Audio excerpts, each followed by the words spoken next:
안녕하십니까. 김승현 목사입니다. 오늘 사무엘상 13장을 여러분과 함께 나누기를 원합니다. 지난 시간에 말씀드린 것처럼 이제 사울이 폐위되는 그런 참 안타까운 그런 이야기인데요. 사울이 이제 변명을 하잖아요. 그것이 이제 13장 12절에 그렇게 나와 있는데 이 부분을 제가 지난 시간에 여러분과 함께 나누었습니다. 12절 말씀 보시면 이에 내가 이르기를 블레셋 사람들이 나를 치러 길갈로 내려오겠거늘. 그러니까 3만 명이 또 이렇게 또 사람 기병대가 또 600명이고 막 이러니까요. 뭐 수많은 군사들이 그냥 막 쳐들어오니까 이거 뭐 어떻게 할 수가 없는 거죠. 5절 말씀 보시면 블레셋 사람들이 이스라엘과 싸우려고 모였는데 병거가 3만이요 마병이 6,000명이요. 그러니까 막 겁도 없이 그냥 밀려 들어오니까요.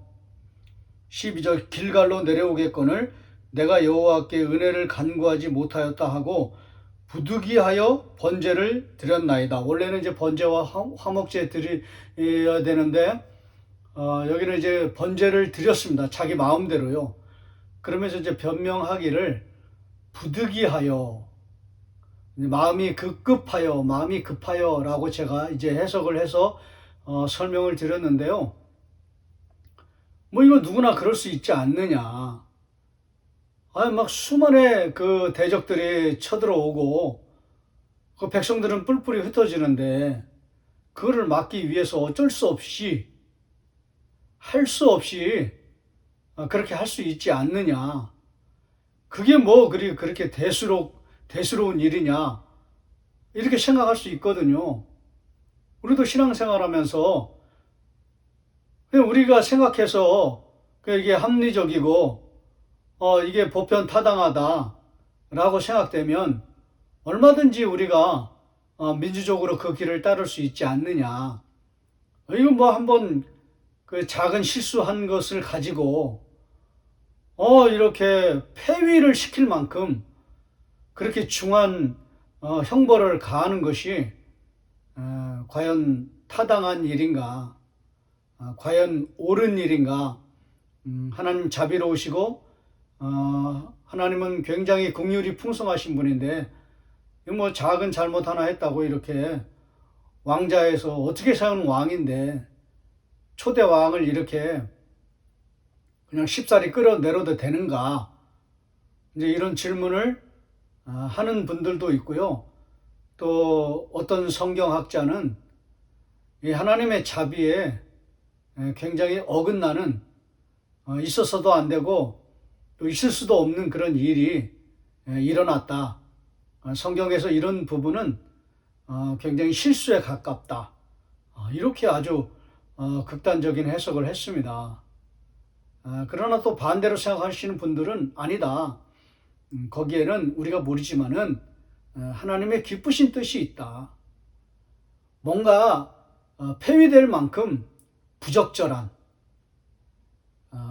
부적절하다고 표현할 것을 넘어서 정확히 말씀드리면 이제 사무엘이 와가지고는 아직 화목제는 이제 드리지 않은 상태거든요. 번제만 드렸는데 왕께서 망령된 일을 행하였습니다. 이렇게 아주 강하게 그렇게 비난하지 않습니까? 강하게 그렇게 질책하지 않습니까? 13절에 사무엘이 사울에게 이르되 왕이 망령되이 행하였도다. 여기 나오잖아요. 망령되이 행하였도다. 아주 심각한 죄라고 사무엘은 그렇게 평가하고 있는 것입니다. 그렇게 해석하고 있는 것입니다. 기도하는 사람이니까요. 하나님의 뜻을 살피는 사람이고요. 무엇보다도 내 삶의, 내 인생의, 내 삶의 자리에서 하나님이 뭐라고 생각하시는가, 이거를 가장 중요하게 여기고 또 판단하고 결정하는 사람이 누구입니까? 사무엘이잖아요. 늘 성전에 살면서 기도하면서 하나님의 뜻을 묻는 사람이잖아요. 그렇게 하나님의 뜻을 분명히 물었을 것입니다. 그때 이것은 망령된 일을 행하였습니다. 근데 사실은 다윗도 번제를 드렸거든요. 여기 사울도 번제를 드려요. 아유, 다윗도 번제를 드렸고 사울도 번제를 드렸는데 다 똑같은 것이 아니냐, 다 쌤쌤 아니냐, 뭐가 그리 큰 문제냐, 이렇게 생각할 수도 있거든요. 근데 집례자의 문제가 있어요. 사울이 집례를 한 것입니다. 다윗은 이제 예배를 드린 것이고요, 제사를 드린 것이고요, 집례를 한 게 아니에요. 집례는 제사장이 분명히 했을 것입니다.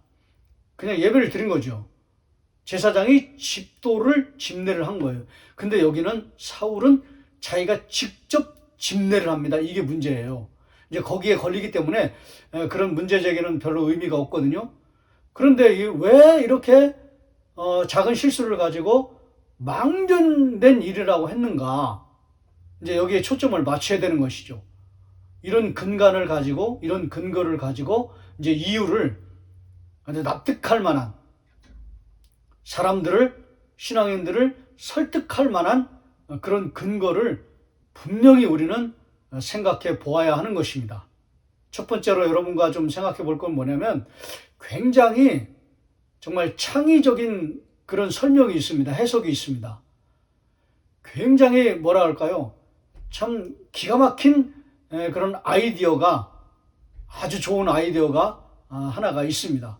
그게 뭐냐면 12장 2절 말씀을 이제 끌어와서 이제 설명을 하는 것입니다. 12장 2절 말씀 보시면 이제 사무엘이 하는 얘기거든요. 신앙 고백이거든요. 내가 하나님 앞에 이렇게 살았다라고 하는 고백인데요. 2절 말씀 보시면 12장 2절, 이제 왕이 너희 앞에 출입하느니라. 보라, 나는 늙어 머리가 휘어졌고 내 아들들도 너희와 함께 있느니라. 내가 어려서부터 오늘까지 너희 앞에 출입하였거니와. 출입이라고 하는 단어가 두 번에 걸쳐서 이렇게 나오거든요. 이 출입이라는 단어가 이제 본복이라는 거예요.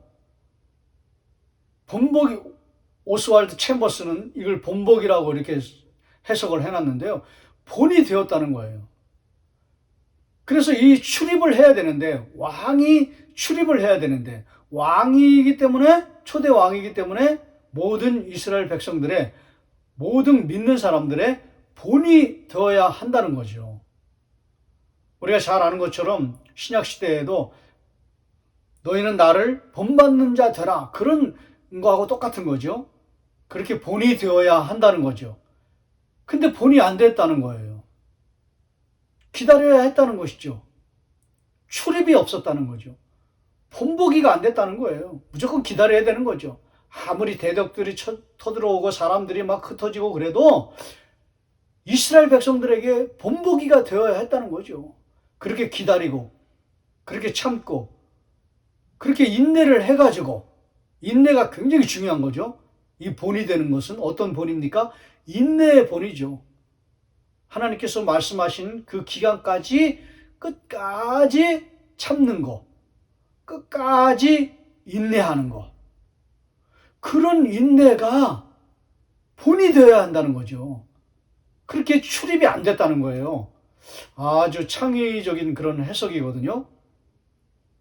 이런 해석도 굉장히 기발한 아이디어고 참 좋은 해석입니다.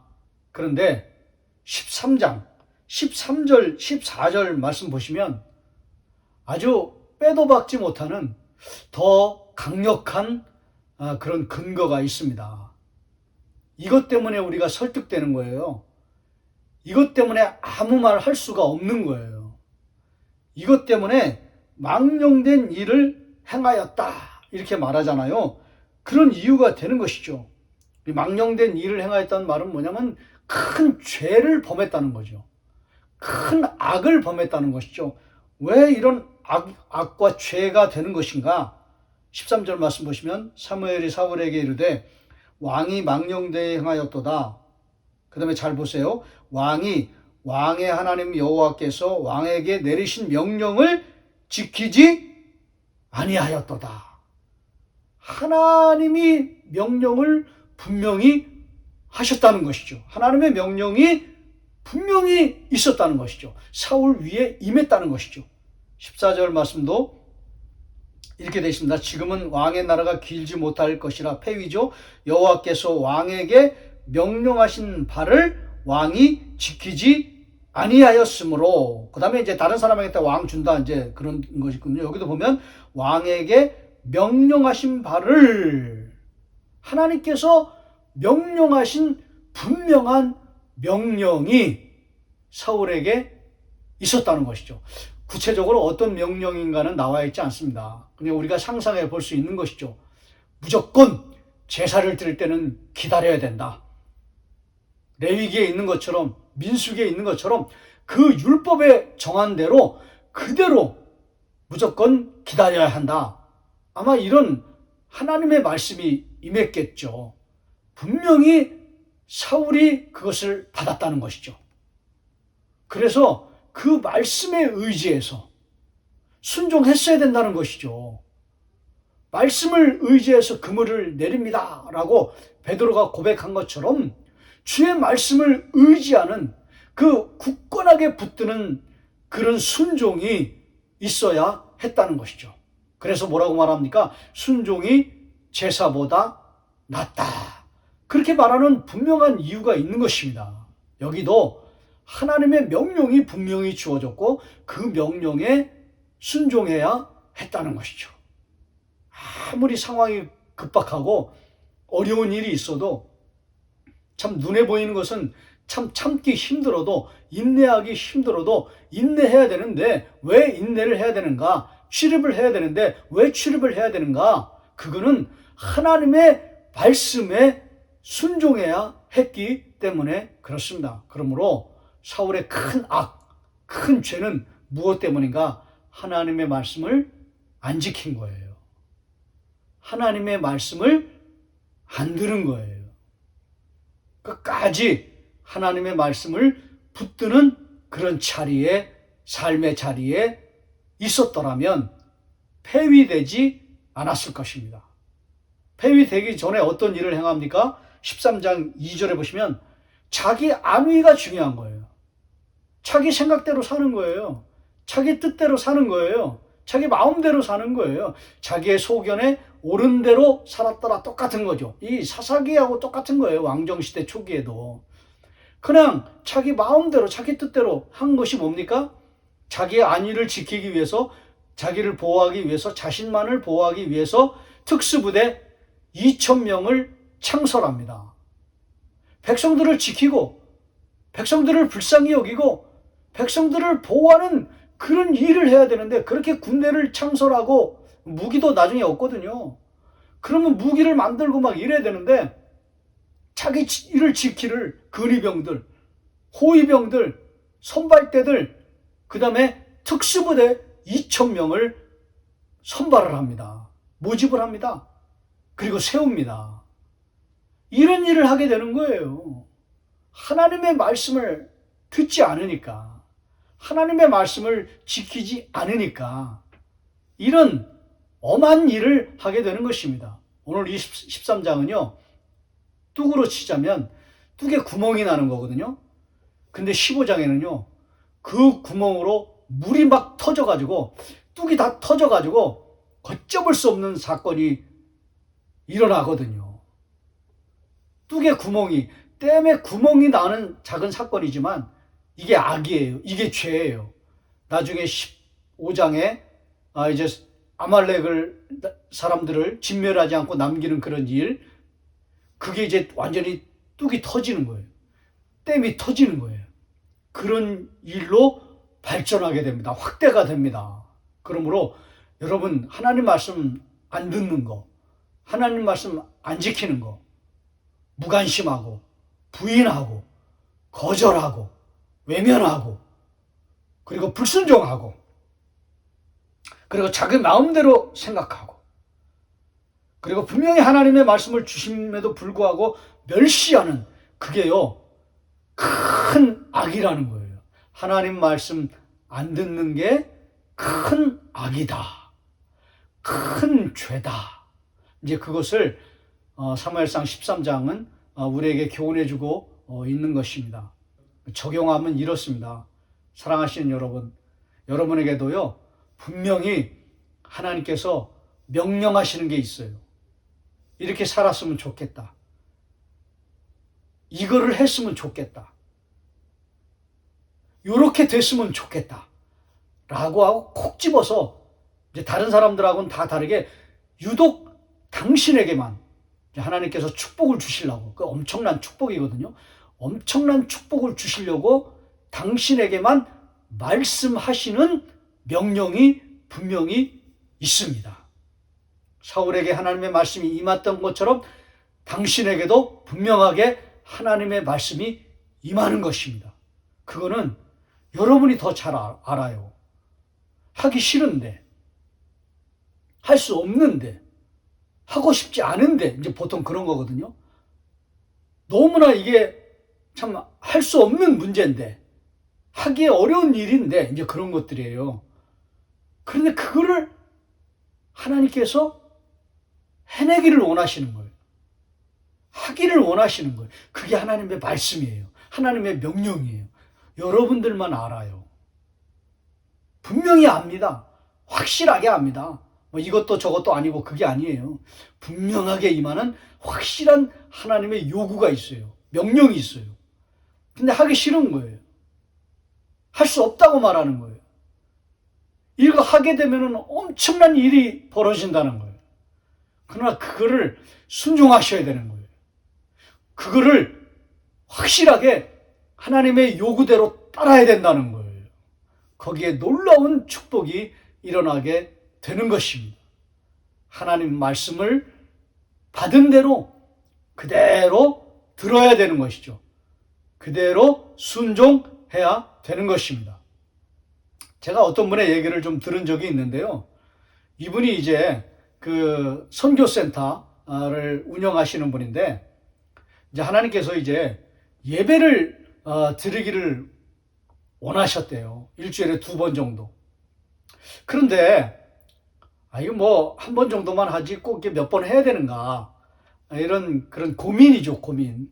그런 갈등이죠. 충분히 그러실 수 있어요. 갈등할 수도 있고요. 고민할 수도 있어요. 그렇게 되면 이제 경제적인 여파가 있거든요. 이제 그런 걸 생각 안 할 수가 없거든요. 인간적인 생각을 할 수가 있죠. 사람의 자리에 떨어질 수가 있는 거죠. 그런데 하나님 말씀 들려오니까 그냥 무조건 힘들어도 순종을 하셨답니다.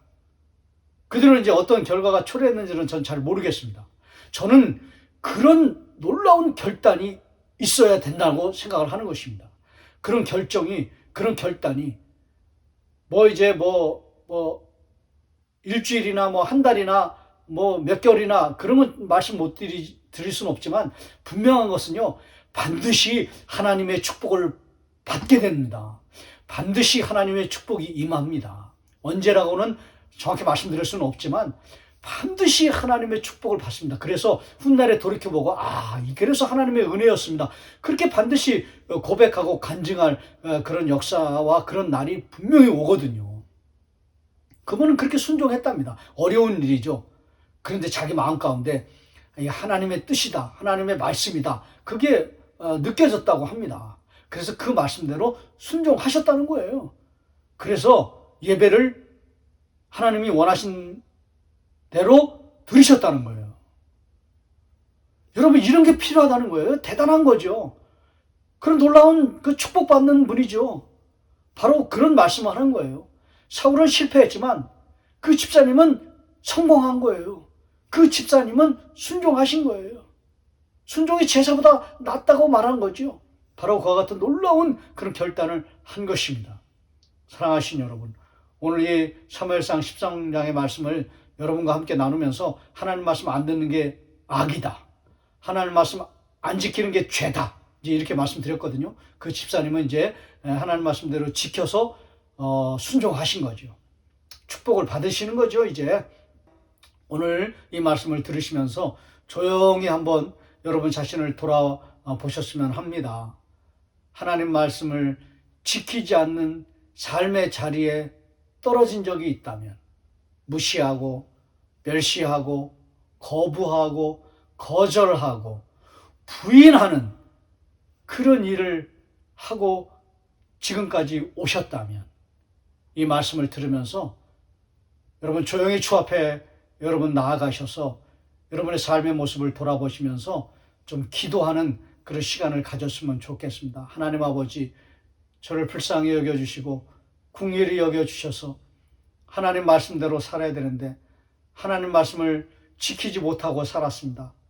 하나님 말씀에 순종하지 못하고 살았습니다. 그것이 큰 죄요 악이었는데 죄를 범하고 악을 행하였습니다. 주여, 저를 불쌍히 여겨주시고 긍휼히 여겨주셔서 이제는 결단할 수 있도록 은혜를 내려 주시옵소서. 하나님의 말씀을 지킬 수 있도록 내 마음 가운데 떨어진, 내 마음 가운데 임한, 내 마음 가운데 다가와 주신 그 귀한 하나님의 말씀을 이제는 신실하게 지킬 수 있는 삶의 자리로 나아갈 수 있도록 주여 역사하여 주시옵소서. 주여 은혜를 베풀어 주시옵소서. 조용히 주 앞에 나아가서 기도하며 참회하며 회개하며 결단하는 저와 여러분 되시기를 주의 이름으로 축원합니다.